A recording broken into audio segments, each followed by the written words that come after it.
ये कहानी एक राजा के बारे में है जिसको शांति की तलाश होती है। तो चलिए देखते हैं। एक बार एक नगर में राजा रहता है। उसके मन में बहुत ज़्यादा अशांति होती है। उसका मन बिल्कुल शांत नहीं होता, कहीं भी मन नहीं लग रहा होता है। वो जहाँ जाता है वहाँ उसको शांति की ही तलाश रहती है। वो शांति की तलाश में इधर उधर भटकता भी है, एक नगर से दूसरे नगर, फिर वापस अपने राज्य में आके भी उदास होकर रहने लगता है।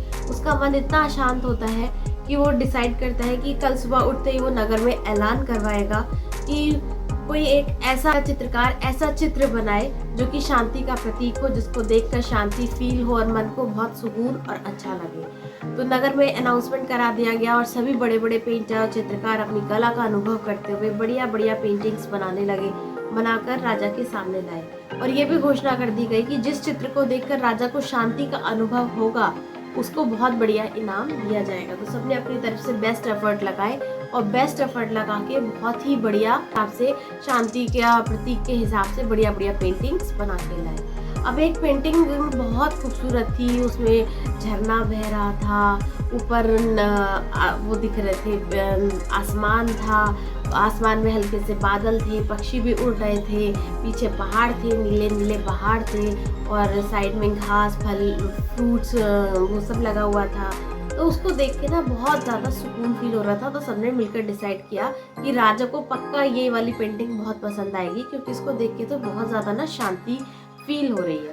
पर जब राजा ने सारी तस्वीरों को देखा और उसका निरीक्षण किया और देखने के बाद उन्होंने एक ऐसी तस्वीर को चुना जिसको देखकर सब लोग हक्के बक्के रह गए, क्योंकि किसी ने भी उस तस्वीर के बारे में नहीं सोचा था कि राजा उसे देख के शांति का अनुभव कर सकते हैं। तो जब राजा ने उस व्यक्ति को इनाम दिया तो वजीर से रहा नहीं गया और उसने पूछा कि गुस्ताखी माफ हुजूर, मेरे अपराधों के लिए क्षमा कीजिए, बट मुझे ये अभी भी समझ नहीं आ रहा कि आपको इस चित्र में ऐसा क्या दिखा कि जिसको देख के शांति फील हो रही है।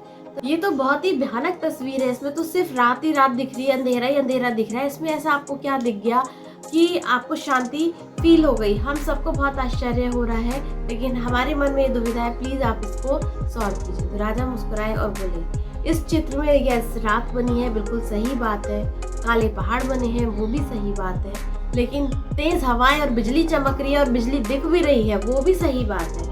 लेकिन उस चित्र में एक पेड़ को देखो और पेड़ में उस चिड़िया के घोंसले को देखो जो आराम से अपने बच्चों के साथ इस आंधी तूफान की रात में भी शांति से बैठी हुई है।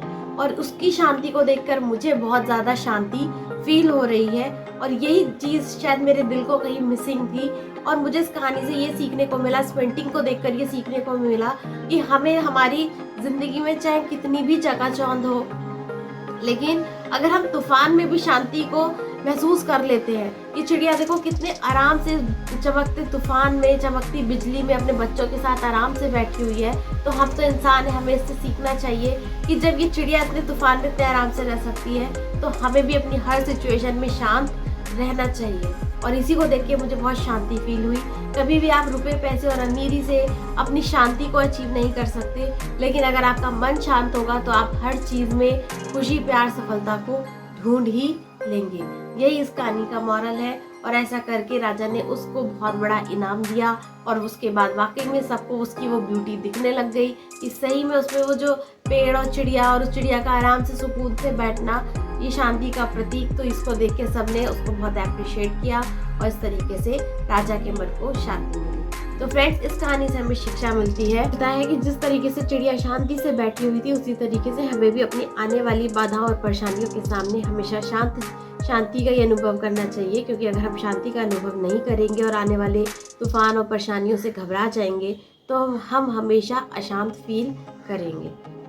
तो आई होप आपको स्टोरी पसंद आई होगी। इसका नाम था एक भयानक तस्वीर और मेरा नाम है शिप्रा भटनागर चंद्रा और आप सबका मेरे चैनल शिप्रा मोटिवेशन में बहुत बहुत स्वागत। ऐसी मज़ेदार स्टोरी के लिए मेरे को चैनल को सब्सक्राइब कीजिए, लाइक कीजिए, शेयर कीजिए और ऐसी मज़ेदार स्टोरी के लिए बने रहिए। तब तक मिलते हैं नेक्स्ट स्टोरी में। Good bye.